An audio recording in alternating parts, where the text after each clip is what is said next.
السلام عليكم ورحمة الله. اليوم إن شاء الله الرحمن الرحيم غادي نشارك معكم بريوش شهدة بوصفة أكثر من رائعة، سهلة سريعة التحضير واقتصادية في نفس الوقت.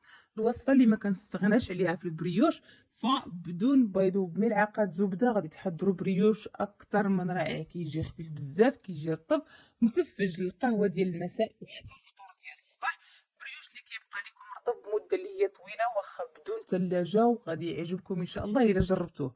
فإلا عجبكم الفيديو ديال اليوم خليكم إن شاء الله مع الفيديو حتى الأخير باش تعرفوا على المقادير وكذلك طريقة التحضير.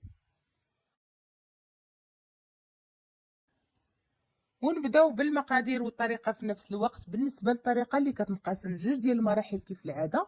بالنسبه للمرحله الاولى ضفت هنايا كاس الا ربع ديال السكر حبيبات مع كاس ديال الدقيق الابيض. ضفت عليهم هنا ملعقه كبيره ديال الخميره حبيبات وغادي نخلطهم مزيان مع بعضياتهم. عاد نبدا باضافه السوائل. بالنسبه للسوائل فغادي نبدا هنا بالكاس ديال الماء اللي هو دافي وكاس ديال الحليب اللي هو دافي. ممكن ديروا الكميه كامله حليب، كما ممكن نديروا الكميه كامله ماء. غادي نخلطهم مزيان مزيان مع بعضياتهم حتى غادي ينسجموا. بالنسبه للقياس ديال الكاس، اي كاس عندكم بغيتو تعبروا به عبروا به، غير هو نفس الكاس تعبروا به جميع المكونات. صافي هنايا غادي نخلط مزيان حتى غادي ينسجموا كيف قلت لكم، ما يبقاوش ليا التكتلات ديال الدقيق في الخليط. مباشره غادي ناخذ هنا البلاستيك الغذائي وغادي نغطيه مزيان مزيان، وغادي نخلي هذا الخليط هذا في سطح العمل حتى غادي تفاعل ليا الخميره. عاد نكملوا ان شاء الله باقي مراحل التحضير.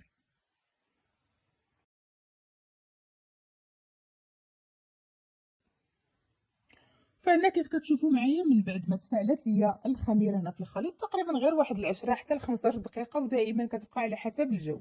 غادي نزول هنا البلاستيك الغذائي ونضيف باقي المكونات اللي هي عباره عن ساشي من سكر منسم بالفانيلا اللي كيبقى نكهه.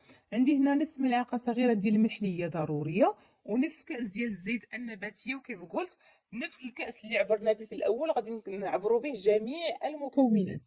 غادي نخلط هنا الكل جيدا كذلك حتى غينسجموا مع بعضياتهم، ونبدا باضافه الدقيق.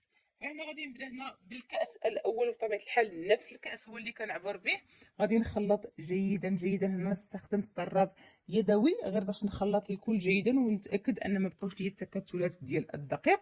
من بعد غادي نضيف هنا الكاس الثاني كيف كتشوفوا، وبنفس الطريقه غادي نحاول نخلط مزيان مزيان حتى كينسجم لي هذا الكاس مع الخليط وما كيبقاوش لي التكتلات. عاد نضيف باقي الكميه ديال الدقيق. فهنا غادي نزول الطراب اليدوي وغادي نستخدم هنا اليدين ديالي. غادي نضيف هنا الكاس ونصف ديال الدقيق دائما نوعيه جيده، كيس ديال خميره الحلويات، وغادي نحاول انني نخلط اولا ندخل هذه الكميه ديال الدقيق في الخليط. بالنسبه للكيس ديال خميره الحلويات الا ما بغيتوش تضيفوه هنايا في هذا البريوش هذا فماشي ضروري، لكن الكيس ديال خميره الحلويات هو اللي كيلعب لنا الدور ديال الماده الحافظه باش يصبر لكم البريوش رطب مده اللي هي طويله وبلا ثلاجه. فكنحاول هنا ندخل الخليط جيدا بلا دلك وبلا مجهود. فغسلت اليدين ديالي باش نوريكم القوام ديال الخليط كيفاش كيكون. هو كيبان لكم هكا خفيف لكن ماشي جاري بزاف بزاف. من بعد فانا ضفت هنا هاد الملعقه ديال الزبده، وكنحاول غير بهذا الشكل هذا نحاول ندخلها في العجين غير بشويه بشويه. هنا كيف كتشوفوا معايا راه ما غاديش تحتاجوا ان شاء الله لا دلك ولا مجهود اللي هو كثير. وهاد الملعقه ديال الزبده راه دغيا دغيا كتدخل لكم في العجين بلا ما تحتاجوا انكم تدلوكوا او تنزلوه لسطح العمل. غير هي الزبده من الافضل تكون بدرجه حراره الغرفه. لاحظوا معايا هنا العجين من بعد ما دخلت فيه الزبده كيف كيولي القوام ديالو. هاد العجينه هذه راها خفيفه وكتلتصق نوعا ما في اليدين، لكن ما كتلتصقش في الاناء. غادي نعاود نغطيه ونخليه يخمر للمره الثانيه ويضاعف الحجم ديالو بهذا الشكل هذا كيف كتشوفوا. مباشره غادي ننزل منه الخميره بهذا الشكل هذا وننزلو لسطح العمل ونبداو نخدموا فيه ان شاء الله. بغيتكم تشوفوا معايا القوام ديال العجين كيفاش كيكون داير. العجينه واخا كتكون هكا خفيفه وكتلتصق نوعا ما في اليدين، لكن هذيك الملعقه ديال الزبده كتخلي القوام ديالها اللي يكون زوين بزاف بزاف وما يلتصقش معكم نهائيا، وتخلي انه يجي هشيش معكم ان شاء الله. فخديت هنا واحد اللاطه اللي هي القياس ديالها 30 سنتيم على 27 سنتيم. فرشت ليها ورق الطهي اللي هو ماشي ضروري وممكن ندهنوها غير بشويه ديال الزيت. كناخذ هنا كويرات اللي كيكون الحجم ديالها اصغر من البيضه واحد شويه، وكنحاول هكا نقطع كويرات. بالنسبه للكويرات اللي درت اليوم، فكناخذ هنا كويره اللي كنديرها بدون حشوه، والكويره الاخرى فكندير فيها قطعه ديال الشوكولاته اللي كتبقى اختياريه. بالنسبه للعجين ديال البريوش ديالكم ممكن انكم تقطعوه هكا كويرات من الاول، يعني تبسطوهم شويه وتعمروهم بالشوكولاته الخاصه بالدهن اولا المربى اولا الحشوه ديال اللوز اولا كريم باتيسير اللي بغيتو. فانا هنا كيف كتلاحظوا معايا كندير كويره اللي هي بدون شوكولاته، الناس اللي ما تيبغيوش البريوش ديالهم يكون فيه حشوه، وقطعه اخرى اولا كره اخرى كناخذ قطعه من الشوكولاته وكنوضعها في العجين كيف كتشوفوا وعاد كنقطع. فغادي نستمر انا في هذا الشكل هذا حتى غادي نعمر هاد اللاطه هادي اولا هاد المول اللي عندي. انا استخدمت اليوم مول اللي هو مستطيل، ممكن ديروا مربع، ممكن ديروا دائري، ممكن ديروا في المقله اللي بغيتو. بطبيعه الحال هذيك المساله كتبقى اختياريه. بالنسبه لهاد الكميه ديال العجين اللي تبقات ليا فانا غادي نحاول هنا نقسمها لثلاثه ديال الكرات، وغادي نحاول انني نشكلها على شكل باكيت اللي سبق لي وحضرته معكم في فيديو سابق. ان شاء الله نخلي لكم الرابط في صندوق الوصف. فغادي نكمل انا ان شاء الله، وغادي نخلي البريوش ديالي حتى غادي يخمر يتضاعف الحجم ديالو، وغادي نرجع معكم ان شاء الله.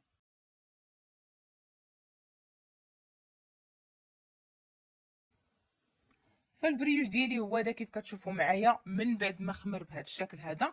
فغادي ناخذ هنا حبه بيض كامله اللي ضفت لها قطرات ديال الخل. انا دائما كنضيف اولا كنخلط حبه ديال البيض كامله لان حتى البيض كيعطيني اللمعان. غادي نحاول ندهن مزيان مزيان هكا الوجه ديال البريوش ومن الجوانب كذلك. من بعد فانا غادي ندخلو الفران اللي كيكون مسخن من قبل. بالنسبه للفرن سواء غازي اولا كهربائي، بالنسبه للفرن الكهربائي فانتم كتسخنوه من قبل وكتنقصوا ليه على 180 درجه من الاسفل فقط حتى كيطيب، كياخذ هكا لون كيبان لكم ان خدا لون من الجوانب، عاد كنحمروه من الوجه ديالو. بالنسبه للفرن الغازي فانتم كتسخنوه كيف العاده مسبقا وكتنقصوا عليه بحال اللي كطيبوا الكرس ديالكم عاده، كتخليوه كيطيب غير من الاسفل حتى كيطيب وكياخذ لون، عاد كتحمروه من الوجه ديالو. بالنسبه لهذا البريوش هذا انا دهنته اليوم غير بالبيض وغادي نزينو من بعد. نتوما الا بغيتو تزينوا هنا في هذه المرحله هذه ترشوا عليه الكاوكاو كونكاسي اولا اللوز ايفيلي اولا الزنجلان ولا اي نوع من البذور اللي كيعجبكم. فهذه المساله كتبقى اختياريه. البريوش ديالنا ان شاء الله من بعد ما غادي نخرجوه من الفرن فاحنا غادي نلوحوا عليه واحد الثوب هكا اللي كيكون نظيف، وغادي نخليو ترجع ليه شويه الرطوبه ديالو 5 ديال الدقائق، غنرجعوا للمرحله فالبريوش ديالي من بعد فانا خديت هنا كميه من المربى السائل اولا عسل اولا ناباج اللي عندكم. وهنا كخطوه للتزيين خديت شويه ديال الكاوكاو اللي هو كونكاسي محمر، وعندي كذلك شويه ديال الكوك اللي هو جوز الهند. واي حاجه بغيتو تزينوا بها ديك المساله كتبقى اختياريه. فانا هنا كنزين بالتناوب شويه اولا قطعه بالكوك اللي هو جوز الهند وقطعه بالكاوكاو كونكاسي. غادي نستمر بهذا الشكل هذا، غادي نكمل التزيين ديال البريوش ديالي كامل وعاد تشوفوه معايا ان شاء الله في التقديم وكذلك الشكل النهائي.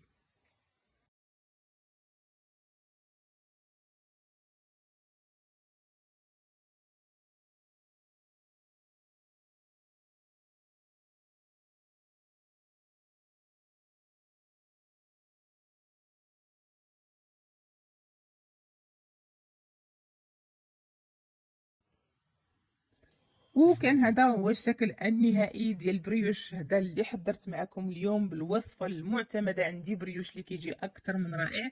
لاحظوا معايا كيفاش كيجي خفيف كيجي مسفج وما كيجيش معجن نهائيا. انا كنضيف في البريوش الدش هذا وخصوصا كنضيف ليه ملعقه ديال الزبده غير باش كيجيني رطب هكا وكيجيني مسفج وكيصبر ليا مده اللي هي طويله. هنا لاحظوا معايا ضروري كيف العاده نقطع معكم قطعه باش تشوفوا الشكل ديالها. القوام ديال البريوش كيفاش كيجي ناجح جدا جدا. الناس اللي سبق ليهم وجربوا هذه الوصفه هذه راها مضمونه 100%.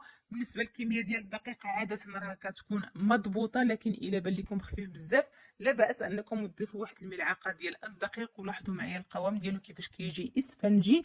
خميره ديال الحلويات الناس اللي ما كتعجبهمش ماشي ضروريه، غير هي كيف قلت لكم راها كتلعب الدور ديال الماده الحافظه. هذا البريوش هذا راه يبقى عندكم حتى ل3 ديال الايام خارج الثلاجه. غير غطيوه مزيان اولا ديروه في علبه اولا غلفوه بالبلاستيك الغذائي اولا في شي سطل اللي مسدود مزيان وكيبقى مده اللي هي طويله. كذلك ممكن انكم تحضروه وتخليوه تغلفوه بالبلاستيك الغذائي وتحطوه في المجمد حتى الوقيته اللي تبغيوه تجبدوه وعاد تزينوه ويديكونجولا عاد تزينوه. وتناولوه مع قهوه هكا في العشيه ولا في الصباح، راه كيجي زوين بزاف، كيجي بنين، كيجي خفيف، وكيف كتشوفوا معايا ما كيجيش معجن نهائيا، ما يتعجنش معكم. نتمنى اقتراح اليوم يعجبكم كيف العاده وتجربوه. الا عجبتكم الوصفه ما تنساوش تخليو لي لايك للتشجيع، شاركوا الوصفه مع احبابكم وصحابكم وفي مواقع التواصل الاجتماعي.